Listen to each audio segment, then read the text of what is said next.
Welcome to another episode of the Neoliberal Realm podcast. This episode is entitled Rethinking Critical Economics 101. The Fed raises interest rates again.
I have discovered, I talk about critical thinking and the need for critical thinking and the importance of critical thinking. And I say to you, think, and I have said in its most simplistic and basic form, critical thinking is thinking about thinking and rethinking.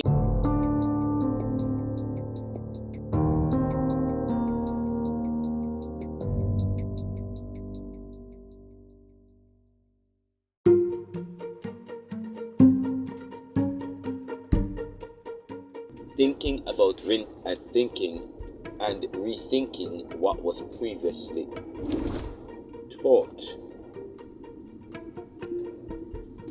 That's how I define, and there's a reason why I'm raising this issue about thinking. And I said to you, academics and scientists and people who study and people who do study, and not just any study, if you people who do what Aristotle have developed as the epistemological study that involves looking at patterns, looking at systems, looking at stimuli, looking at in an organized way. Okay? So I have been studying globalization, income inequality, poverty, and I have noticed economics for a very long time, since I was in grade 9. Since I was 16 years of age, I've been studying economics as a discipline. And we learned that economics is the allocative, or the mechanism, okay? The mechanism or the principle of economics is the looks at the distribution of resources in society. The distribution of resources in society, especially, and economics is important because economics assumes, or the people who invent economics, or this idea of economics, assumes that resources are limited in a given society. And because resources are limited,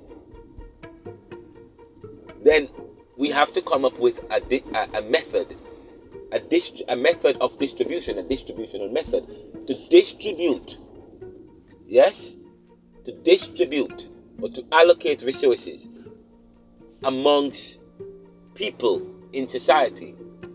And it also, but part of this assumption in economics is that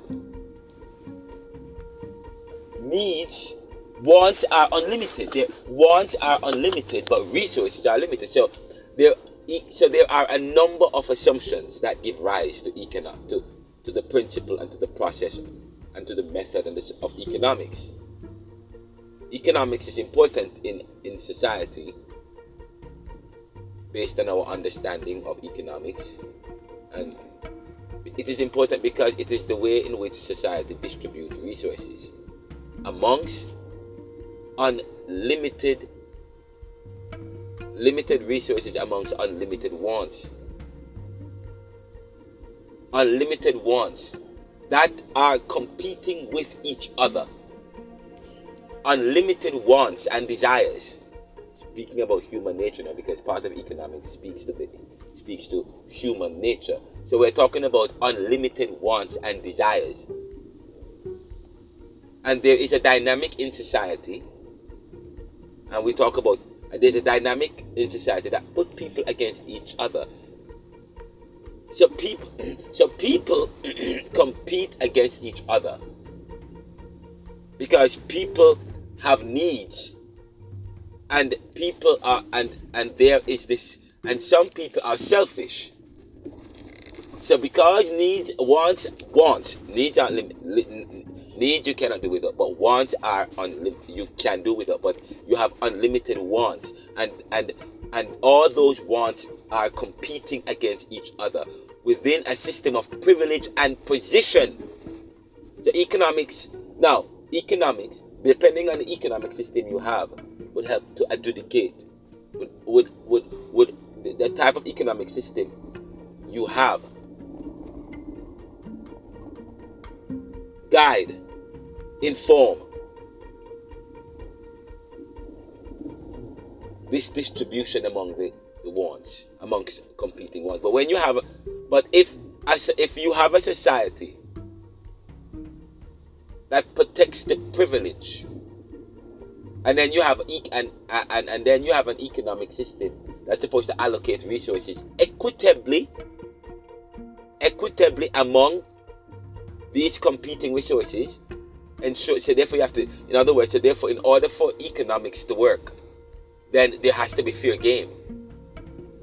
In order for you to distribute resources, amongst competing ones, there have to be what is known as fair game.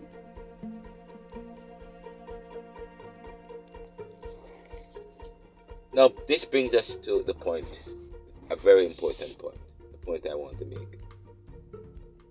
This brings us to the very important point of interest rates, because I want to let you guys know that whenever the federal government has decided to increase interest rates as a way to help stem inflation,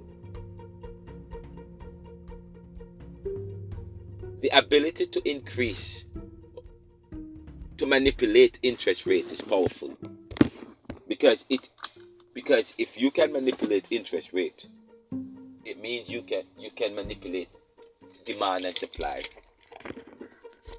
Yet demand and supply, yet we live in a perfectly competitive society where demand and supply are, where people are free, where demand and supply sets the dynamic between demand and supply is what guides and instructs prices and so on.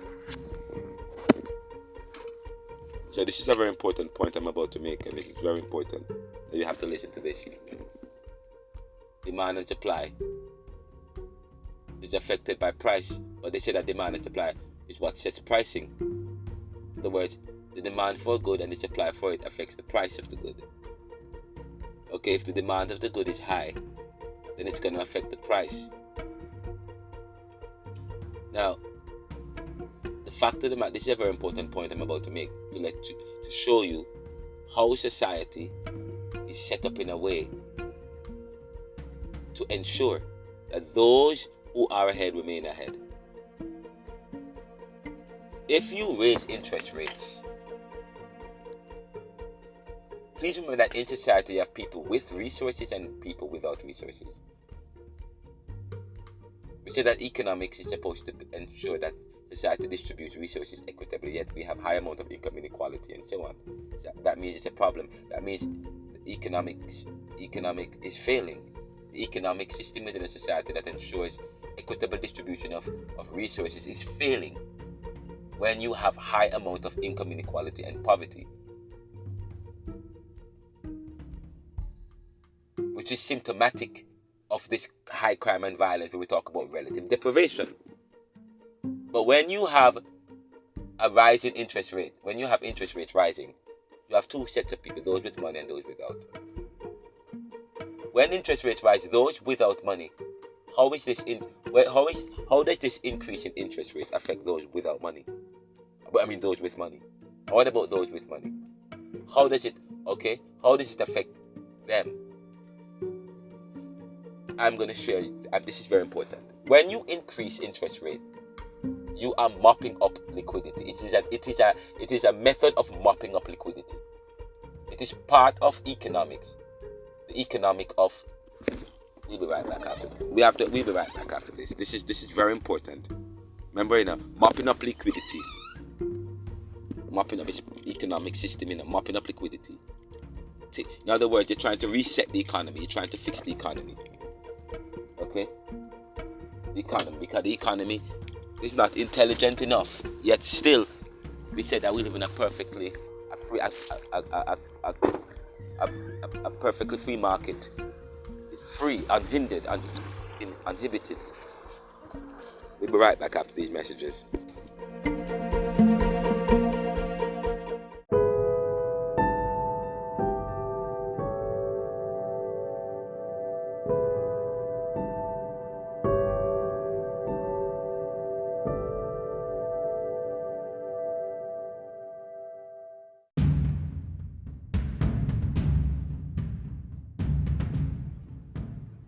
There are man-made fixtures all around us. This is well known. But why is it an important question? Is it important because of the facade of truth that becomes cemented in mind, thereby forgetting the human nature that comes with these fixtures, steeped in privilege, selfishness, and greed, leading to positions that take advantage of other people's? Therefore, we must not take for granted an existence created within our reality, bent in the ways of the creators, or else you will be left behind to hold the stick. You and your children and grandchildren. Hence, critical thinking is necessary, as it thinks about thinking in relation to thought and rethinks the thought that was central to thinking, that has positioned our thoughts and realities.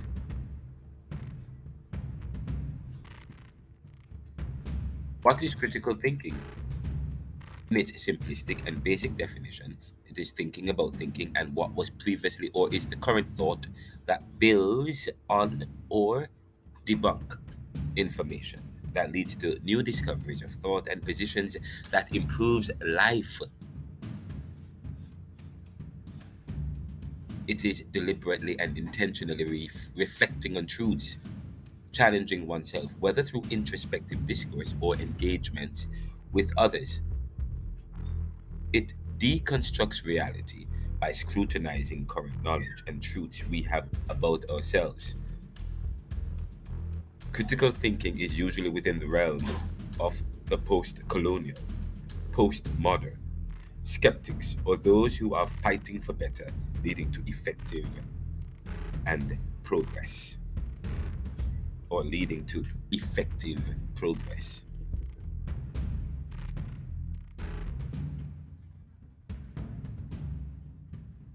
Effective change and progress. This brings us to critical economics, which, when placed within what we have said about critical thinking, is then thinking and rethinking ideas and principles about economics that has come to shape how we allocate or distribute resources within society.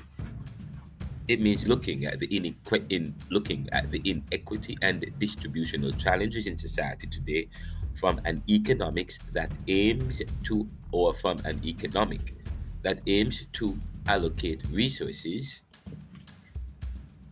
fairly and efficiently. However, a free market system has not achieved that. What economics was developed or supposed to do? Distribute evenly within a perfectly competitive market. It is full of nepotism, driven by neo-capitalistic forms of economics. Within a capitalist society such as the US, where buyers and sellers transact business and set prices. However, the Feds have raised interest rates a third time in the last few months, which directly affects prices as it affects costs of financial instruments, so on and so forth. The cost is then passed on to the consumers, the working class. There's a story in Yahoo News regarding the standoff on interest rate hikes by the Feds.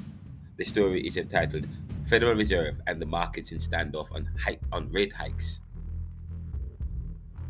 According to the story, sooner or later, either Wall Street or the Federal Reserve has to blink.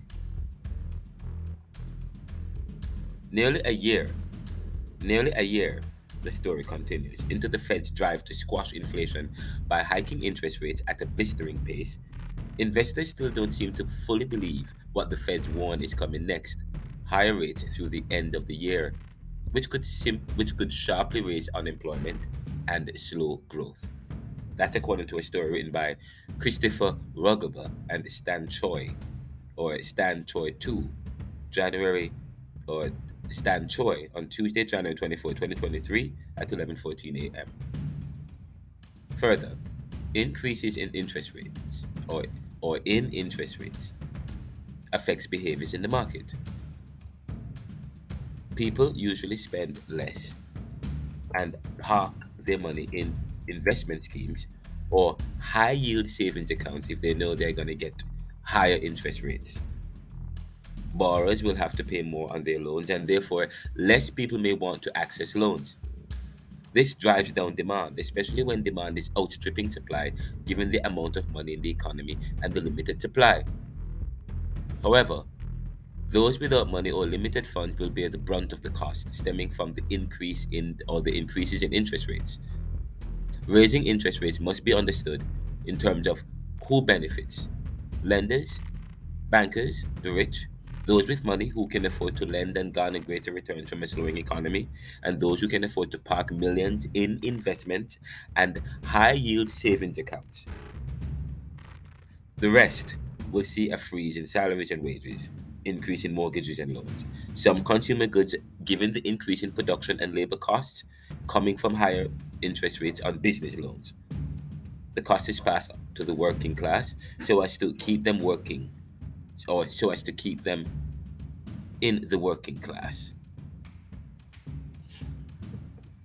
and to ensure supernormal profits for the rich.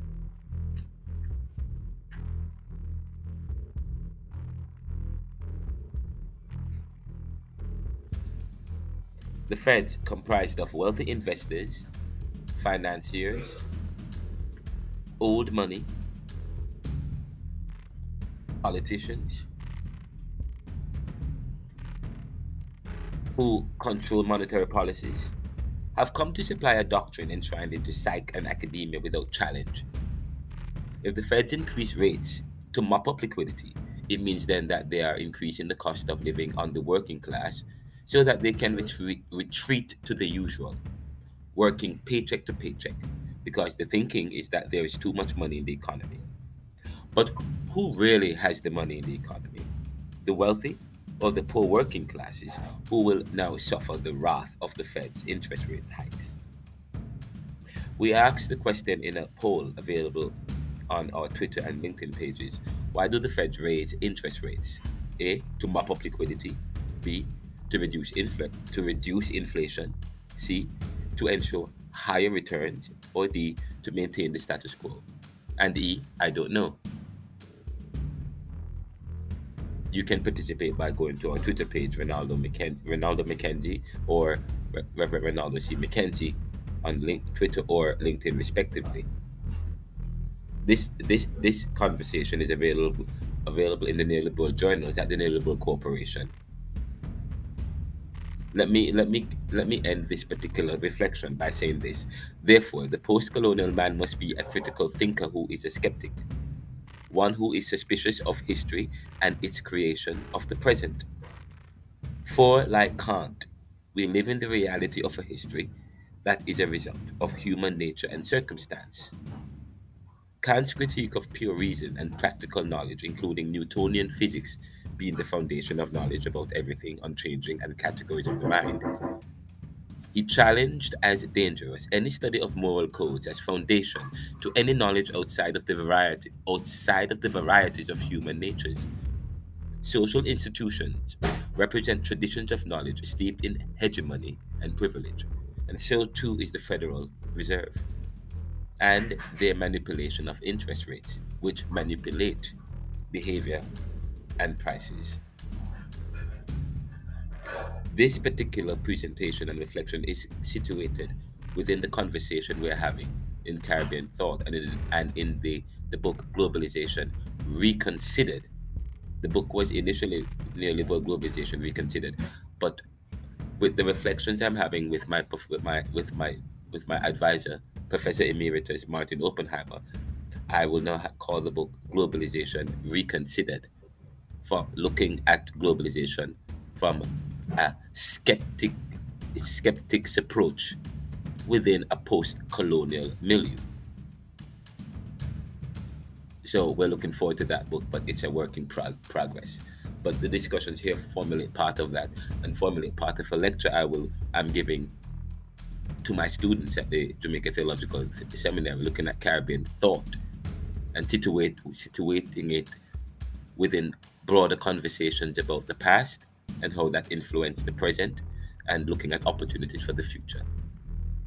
This is the Neoliberal Round Podcast.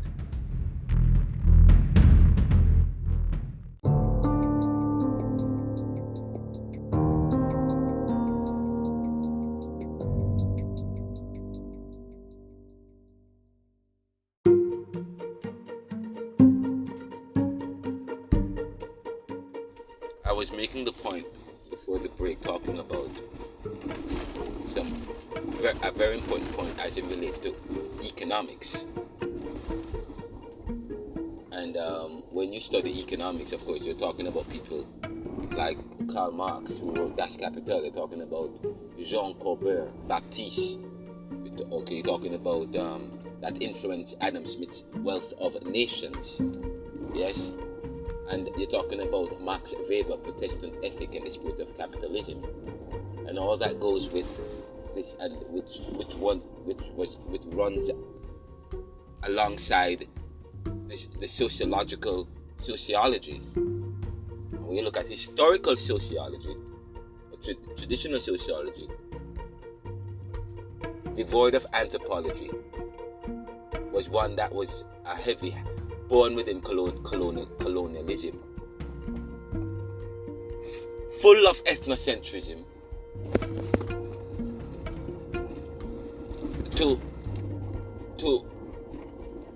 to provide a perspective on society that supports an economic arrangement.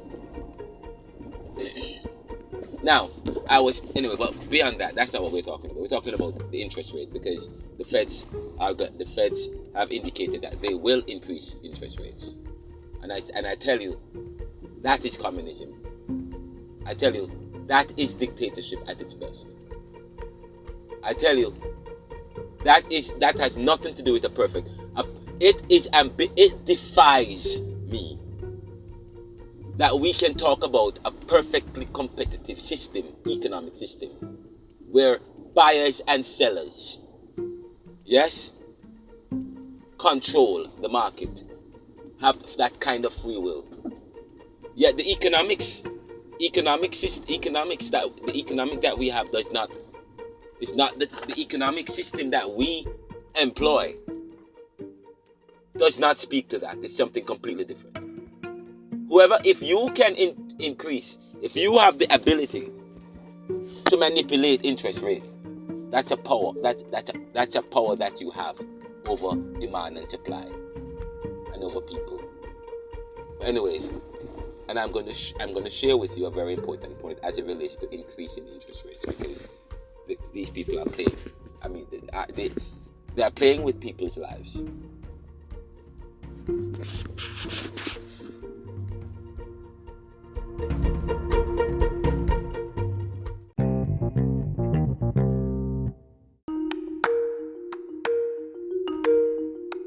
And that is the thing. And I'm telling you that now, of course, there are those who will challenge my argument, and they would use economic principles, promoters and supporters of wealth of nation type of economic system, people who are concerned about their privileges, or those who are parochial and don't think outside of the box. No, think about it. As if outside of the fact that the ability to manipulate interest rates provides tremendous power to people within an economic system such as a capitalist system that is based on a perfectly competitive market where buyers and sellers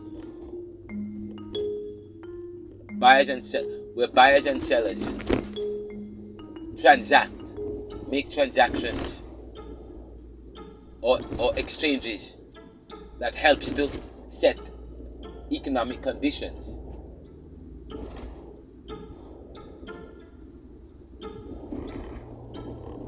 Increasing the interest rate affect and manipulate people's behavior based on the direction of a country or the feelings of others.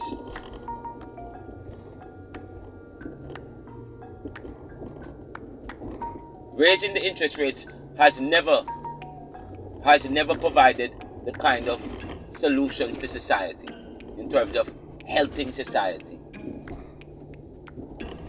I was speaking with an old University of Penn graduate, and he said, "I remember when I used to be paid $2. Now that's through the door. There's no $2 a day now. $2 a day is what is needed now. Just if you earn less than $2 a day, then you are considered living below the poverty line. Anything over $2.50 is above the poverty line. But I'm telling you, $2.50 per day won't help anyone.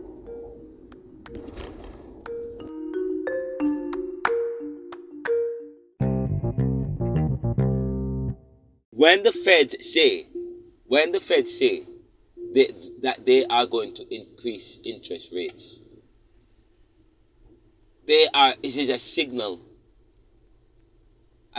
to them and their friends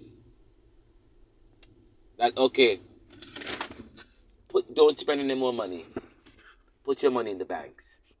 Put your money in investments. Put your money in government bonds and stock. Okay?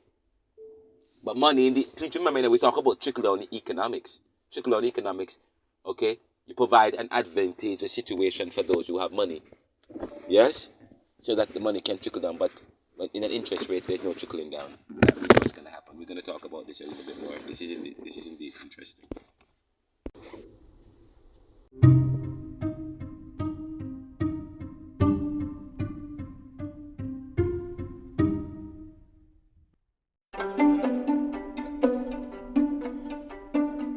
I was making the point about economics, looking at economic systems, and this drive, this new thrust it's not a new thrust, where there's always been the Feds. There's always been the Feds, and just so you know, the Federal Reserve is made up of. It's not just. It's a corporation between the government, yes, and very wealthy bankers and privateers and investors and financiers and people with money.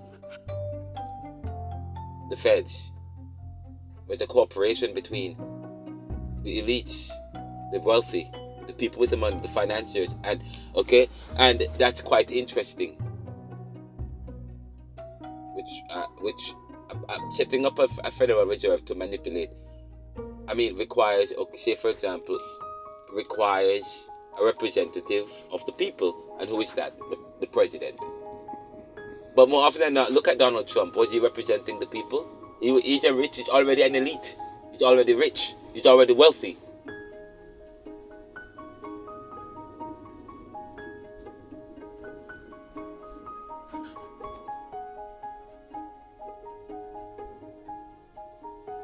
Our lives are being controlled by the Federal Reserve, by people who can manipulate interest rate, because which is a great and a great creation for those who are opportunists. When you raise the interest rate, people with money park their money on government paper, stocks and bonds and savings. Park their money. It does not encourage productivity. It does not encourage productivity, investment in infrastructure. Raising the interest rates that causes a particular behavior where the rich or those with money can park their money in certain places so that that will guarantee them more money, while those with very little money or with no money,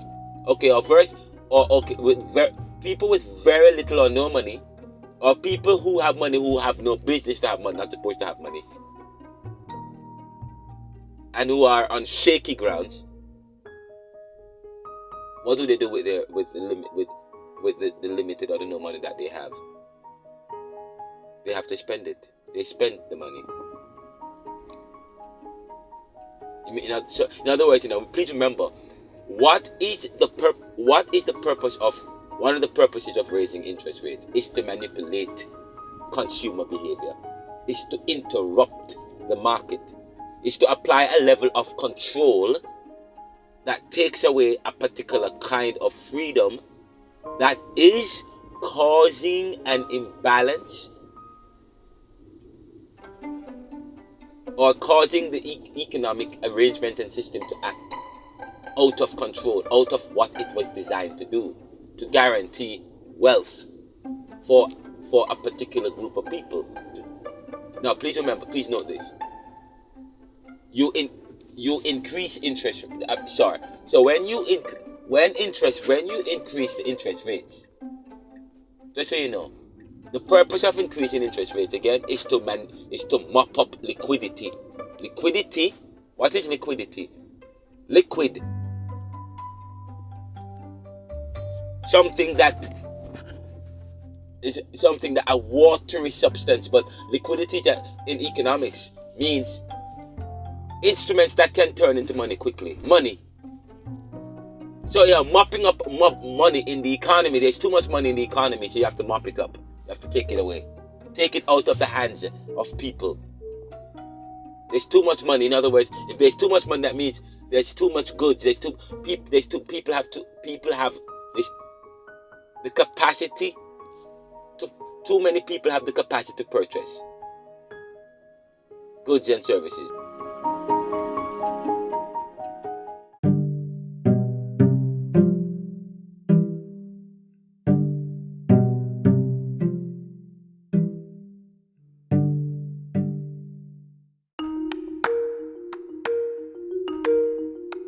And that is the thing.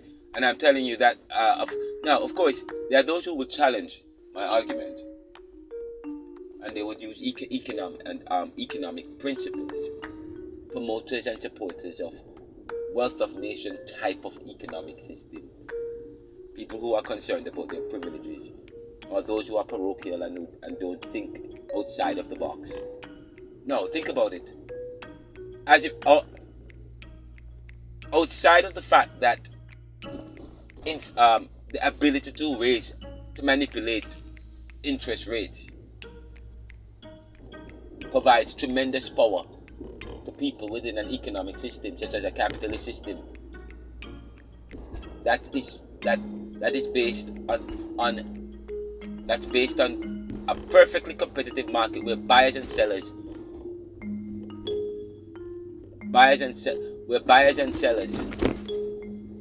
transact, make transactions or exchanges that helps to set economic conditions.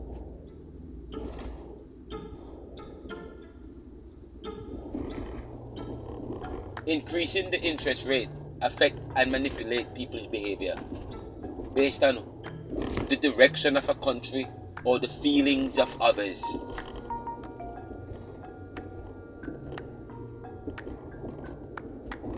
Raising the interest rates has never provided the kind of solutions to society in terms of helping society. I was speaking with an old University of Penn graduate, and he said, "I remember when I used to be paid $2. Now that's through the door. There's no $2 a day now. $2 a day is what is needed now. Just if you earn less than $2 a day, then you're considered living below the poverty line. Anything over $2.50 is above the poverty line. But I'm telling you, $2.50 per day won't help anyone."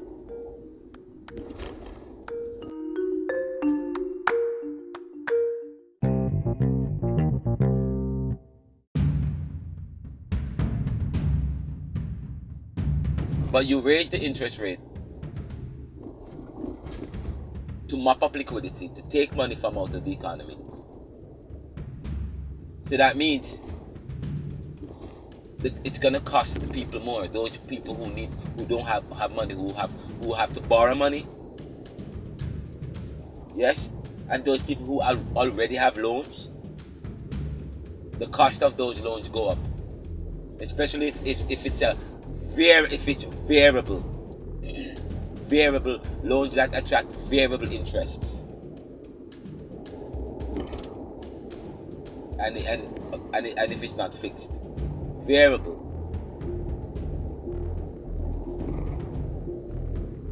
When the interest rate high, those rich people who have money who have invested their money, and more often than not they have their money tied up in some kind of investment, they get richer.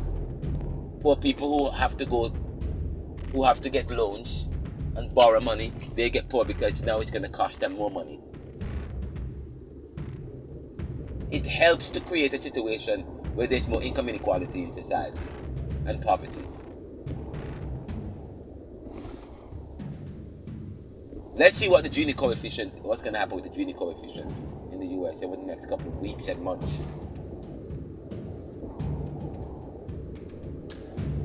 What needs to happen in terms of, instead of raising the interest, we cannot raise it.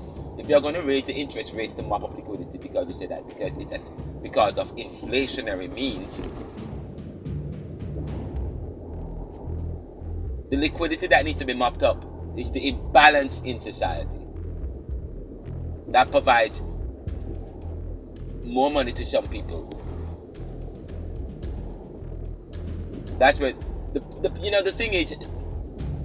There's too much money in the economy. There's too much spending happening. In other words, the people who are supposed to have money are not supposed to have it. And that's a problem.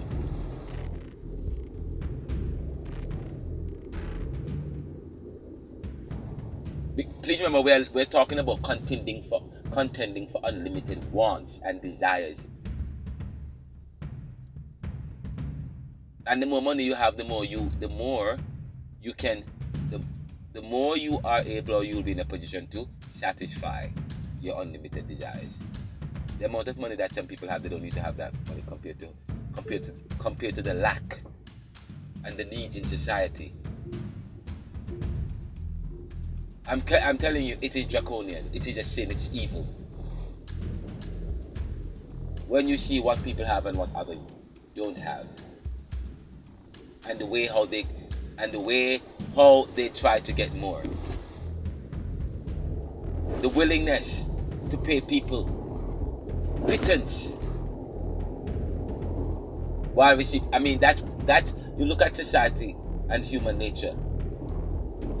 The fact of the matter is, it's gonna cost. Raising the interest rates does not fix anything. It only resets everything. It provides greater money for people, and who already have money. That has always been the case.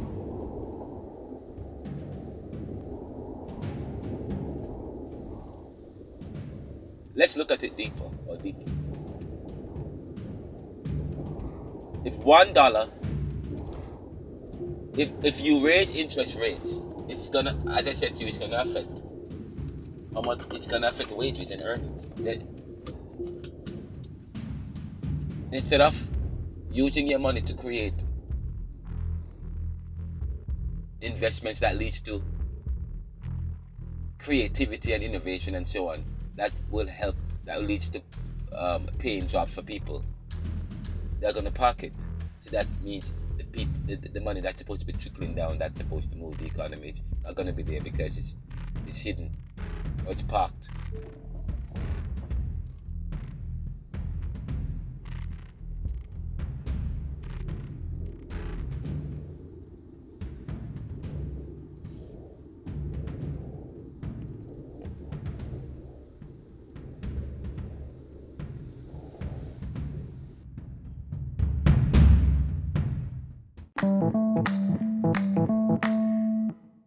And what's that going to do with demand, supply on the supply side?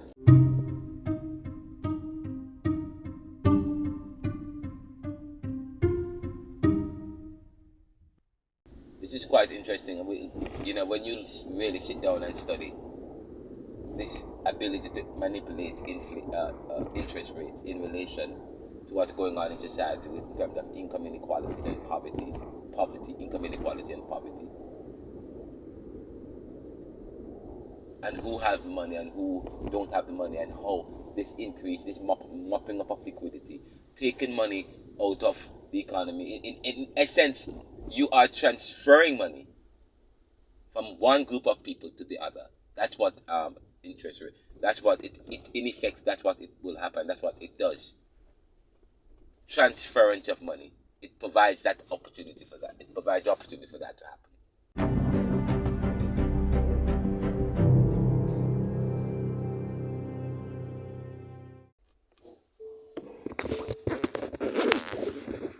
We have to probably have to come up.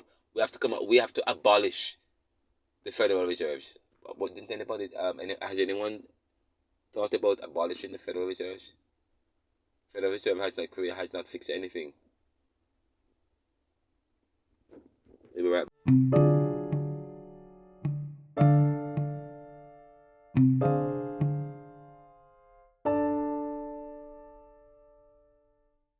Let us continue with our anecdotal analysis, thinking critically about interest rates and the Fed's ability to increase interest rates, especially and they just increased the interest rates again. I think they increased. This is probably the fourth or fifth time they're increasing the interest rates because they're trying to mop up liquidity. There's much happening in the society today. Just so you know, Microsoft laid off 10,000 people. Wawa is no longer open 24 hours for a lot of the stores in some of these cities, Philadelphia and so on. Okay. There has been a lot of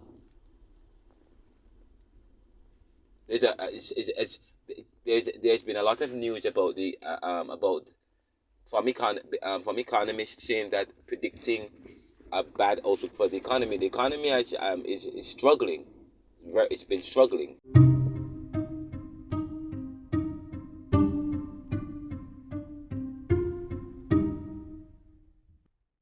The economy is struggling to rebound since COVID, and with all that's happening in the world. And I say to you, the people, when you look at the types of people in the world, people with money and people without money, and the people with money, how does it affect them? The people without money, you think of them in terms of cost. So let's continue. We're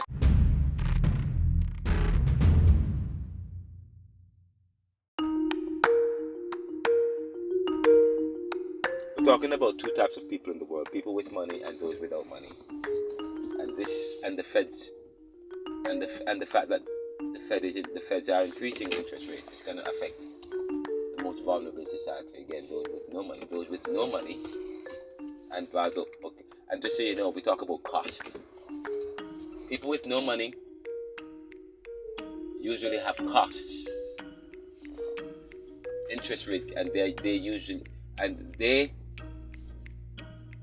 the people with no money or limited money or working class, middle class people, they borrow money. You think of them in terms of cost, because the costs, they always bear the costs in society.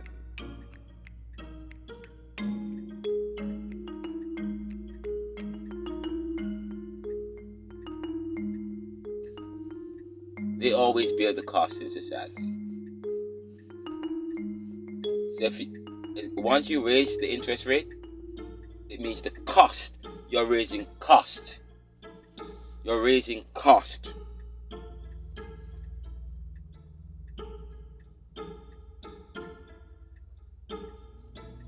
You raise interest rates, you're raising costs.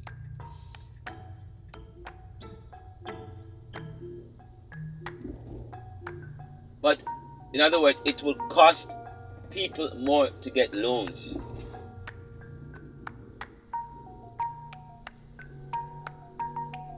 Or if you already have loans and mortgages, and it's gonna cost you more. It's gonna cost you.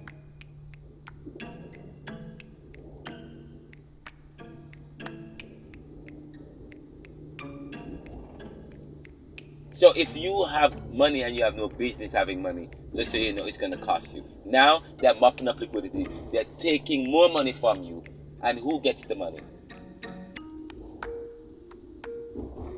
The wealthy.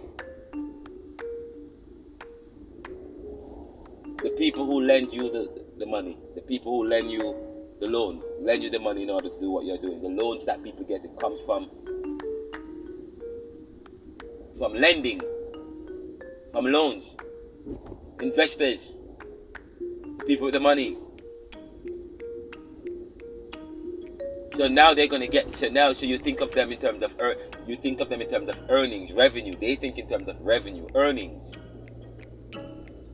Capitalists, they own stuff, so they are paid what is owed to them, but they also lend, so they're paid. And so when you increase interest rates, in a sense, you are making the market favorable to those rich people who can lend, money, but people who can borrow money. But people who can't lend, who more often than not borrow money. The customers. It's affecting the customers. It will affect the customers, the consumers. I'm not going to say consumers, the customers in society.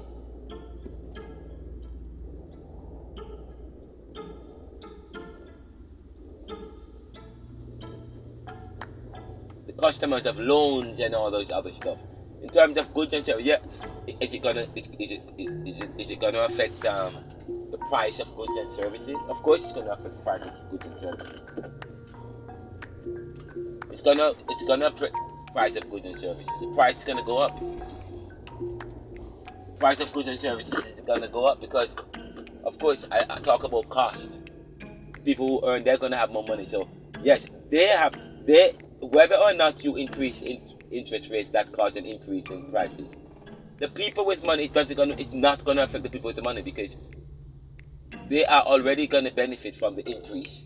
In other words, because they are lenders within this economic system, then they're going to get more. They're going to get back money. They're going to earn more than, so whatever they have put in it, they're going to earn. And just so you know, rich people have been concerned about their earnings, about how much money they are making. So a lot of pressure is brought to bear on the federal government. Listen, we're not making the money that we usually make. We're not making as much money anymore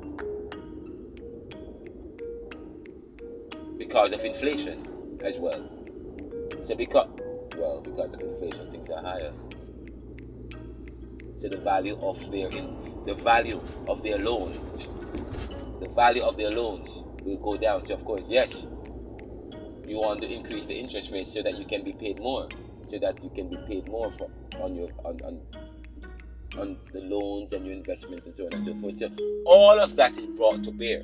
raising the interest rate is really an ability. It's really a method, a mechanism that takes care of the wealthy, that takes care of lenders, that takes care of investors, that takes care of the people with money. It preserves their position, it preserves their wealth. Okay, it gives them the ability to make more, and also it provides them the ability to make more money. And of course, goods and services will increase, but they can afford it. Now the people without money who can't buy goods, you say, well, if you raise the interest rate, it's gonna affect people, and it causes an increase in prices and so on and so forth. That means it's gonna affect people's ability to buy, and people who make goods and so on and so forth. But just so you know, they're just franchising of services now. What the wealthy are doing is they are no longer directly responsible. They're no longer directly responsible for anything.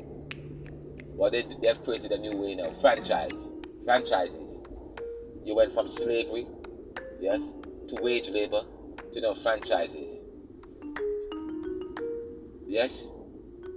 So the franchise system is created in a beautiful way. Almost like that, resembling what Donald Trump has.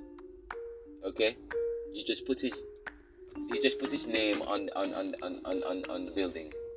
Yes, whether or not the business make money, he still gets his money. That's the franchise system. Okay, the franchise system. Whether or not you make money, you still have to pay the franchise for their idea, for their intellectual properties and so on and so forth. You still have to pay them their money for their ownership and their monopoly over the thing. You have to pay them. You still have to pay them. Whether or not it does well, that's franchising. Franchising is the worst thing ever. It's another strategy within capitalism that now ensures that people with money can. So they're passing on the cost to the masses again, to labor. So, labor has a chance to own their own business, but they're not owning anything. They're just taking on more of the costs. Whether or not the business earn, the people who own the brand, they still get paid. That's the beauty about the franchise system now. Just so you know. So when you think about it like that, then of course.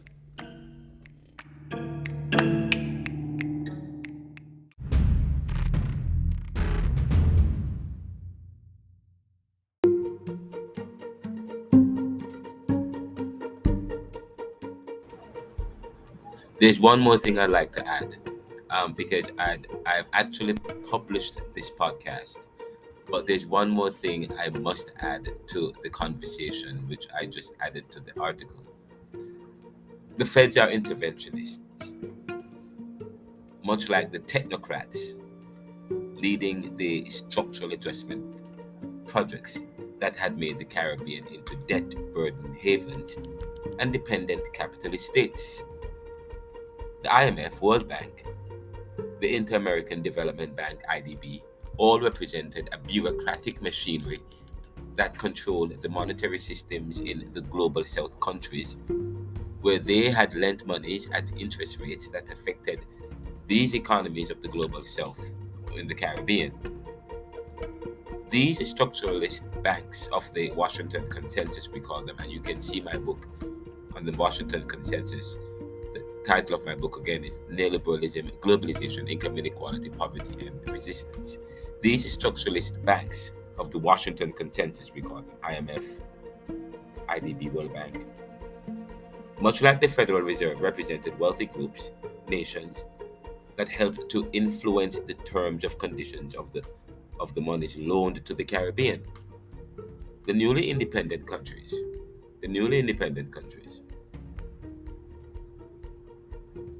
spent much of their time trying to make or to meet interest payments.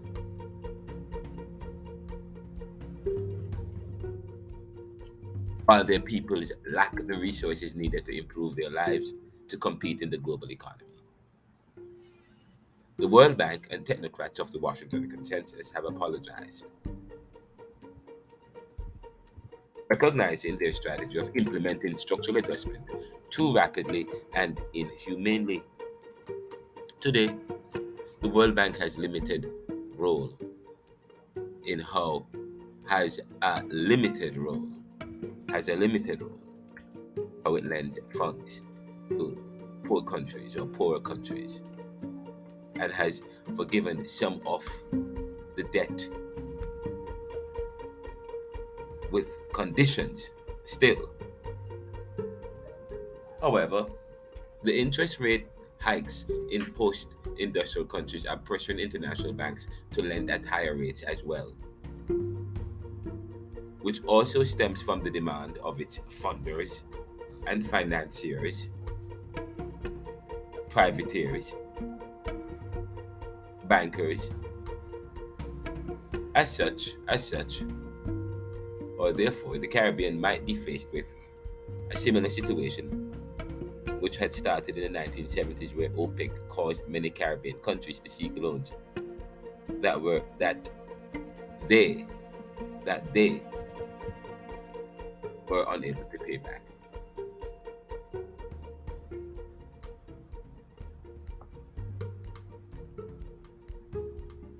The Feds represent a bureaucratic machinery much like the IMF and the World Bank,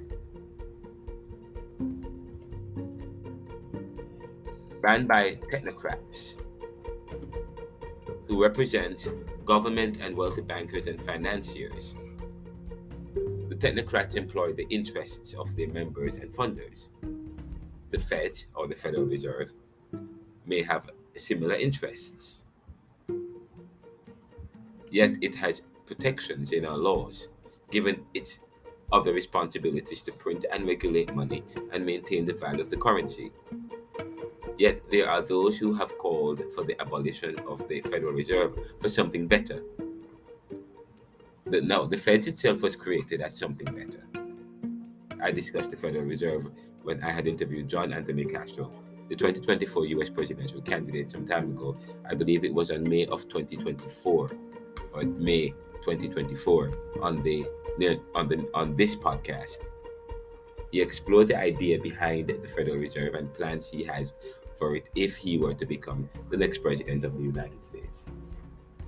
And of course, you can see a copy of the conversations I'm having here in the Neoliberal Journals on the Neoliberal Corporation's magazine website, www.theneoliberal.com.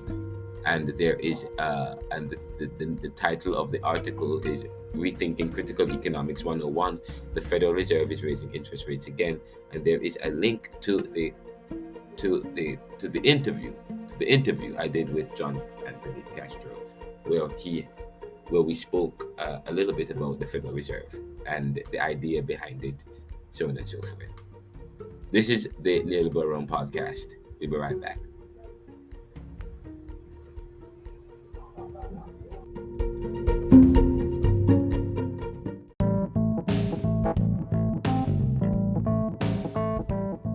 Thank you for listening. Please subscribe for free on any platform. They are too numerous for me to name. And send us a feedback. Share this show with your friends. Our podcast and our feeds are all free, but please support us by donating at anchor.fm/theneoliberal/support. Anchor spelled ANCHOR.FM/the neoliberal. And many people have a problem with the neoliberal, THENEOLIBERAL/support.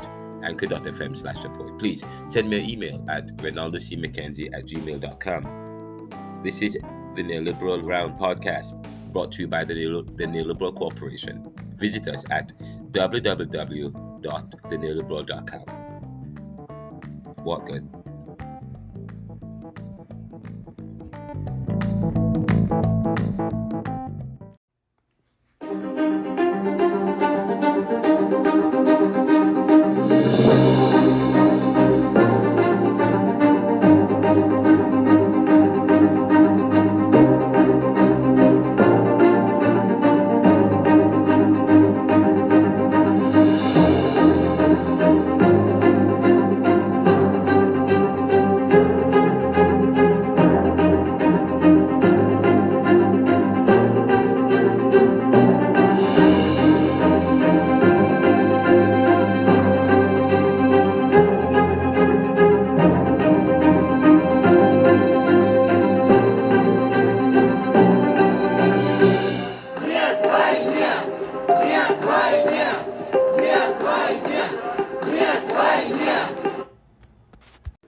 In closing,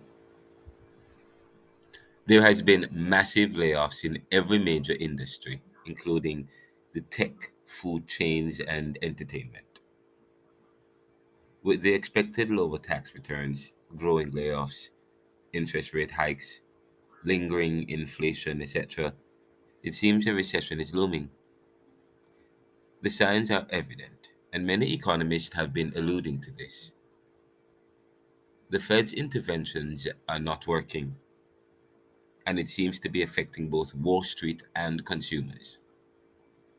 Nevertheless, the consumers, or let's put it best, let's say if we're to be accurate, nevertheless, the working class will experience the burden.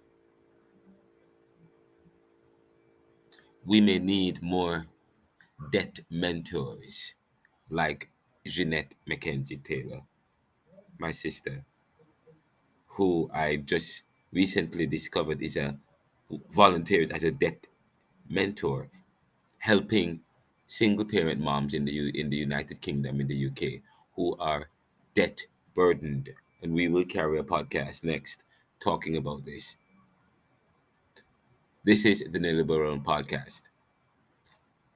We will share with you. We will talk credits after we come back.